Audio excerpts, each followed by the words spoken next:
Welcome back, automatic knife fans.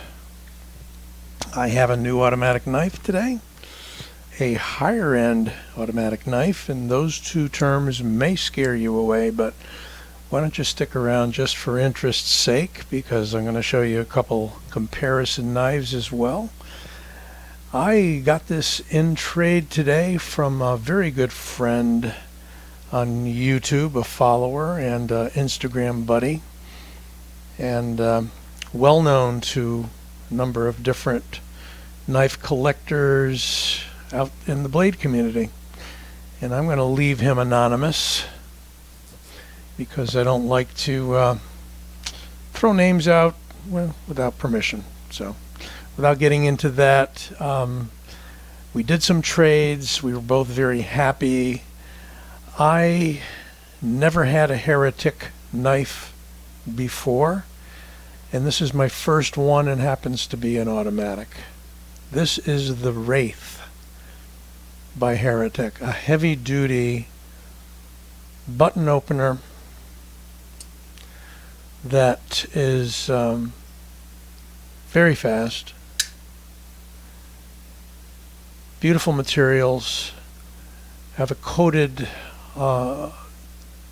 aluminum handle, quality materials, got some really nice detail on the spine of the handle, a very interesting deep carry clip, a double clip mounted in 2 points,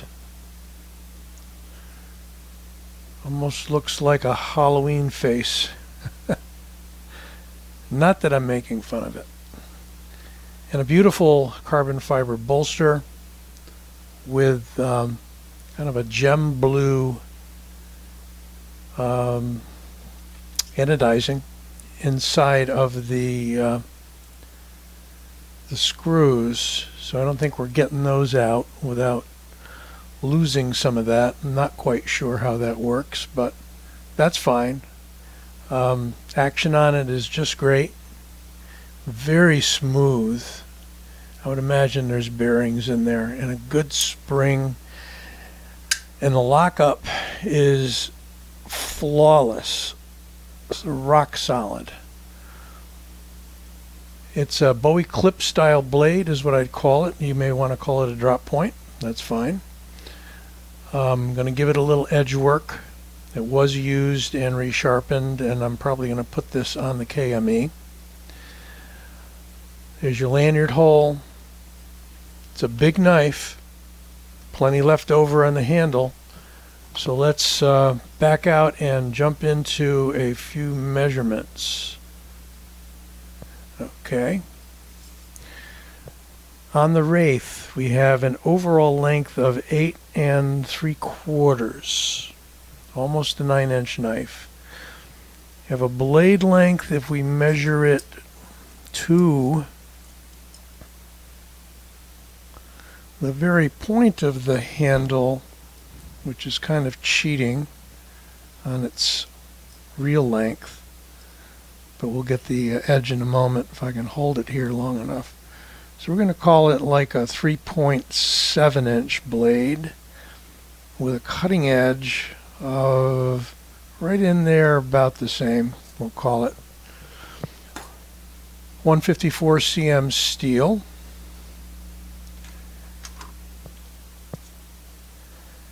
Handle thickness 0.61, and a real thick blade stock, it looks like, 4.2 millimeters.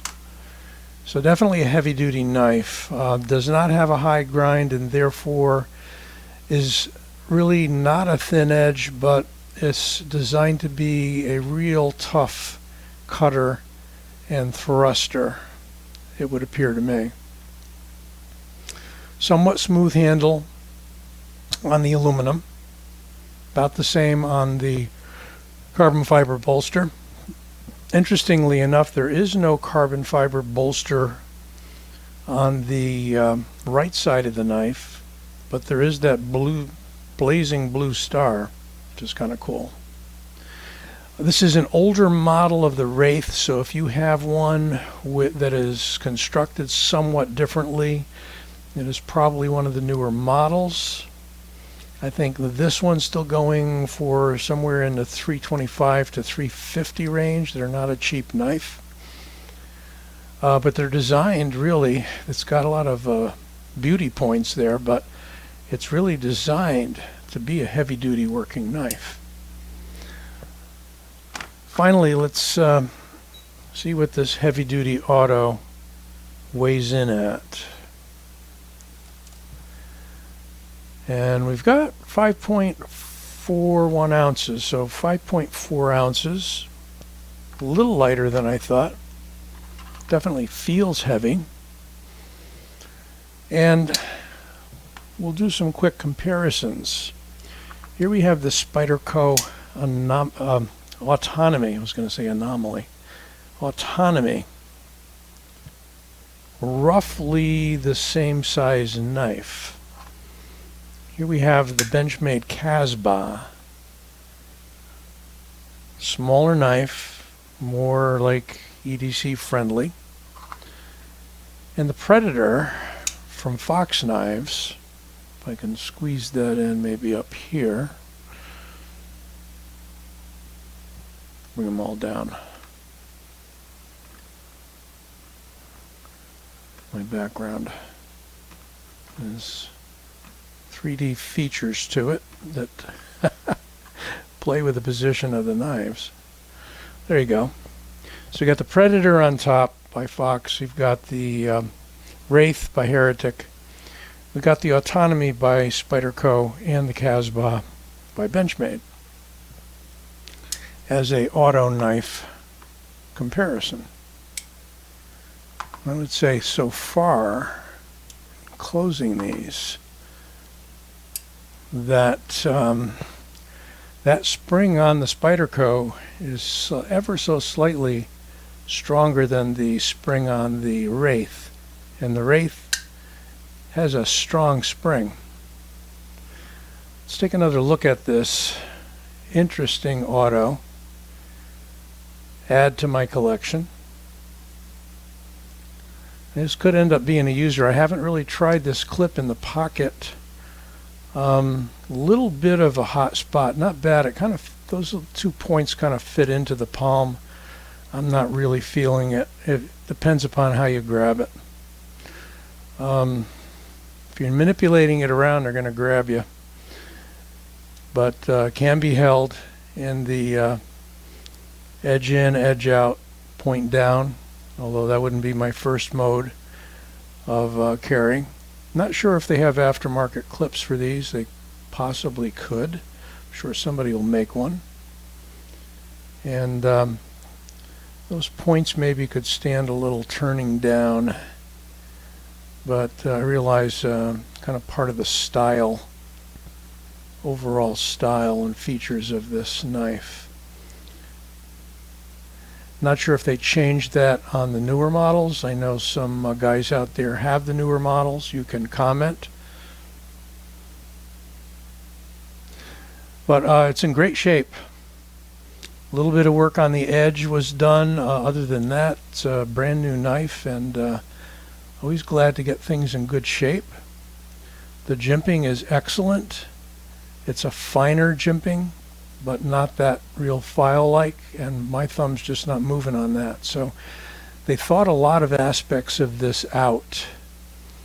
The clip would be good if those end pieces didn't turn up quite so much, and that might be something I can adjust with a little cloth over that and some pliers, but we'll see. I'm going to play with it a little bit first. One thing I've learned is don't make adjustments to your knife too early on in your purchase, because you may regret it and say, you know what, should have left it the way it was after all. But we do have our modders out there, and I've done a few small modifications myself, but hats off to guys like BJ Hill and others who do some heavy modifications on blades day in and day out, and they turn out looking just spectacular. So there you go. we're right at about 10 minutes, and I wanted to make a 10-minute video on this, so let me know what you think. Don't forget to give this video a like and subscribe. At this point, I am over 2,000 subscribers, so very shortly, once we're comfortably over and staying there a little while, we're going to have that giveaway I've been talking about. This old sword, signing out. Be well.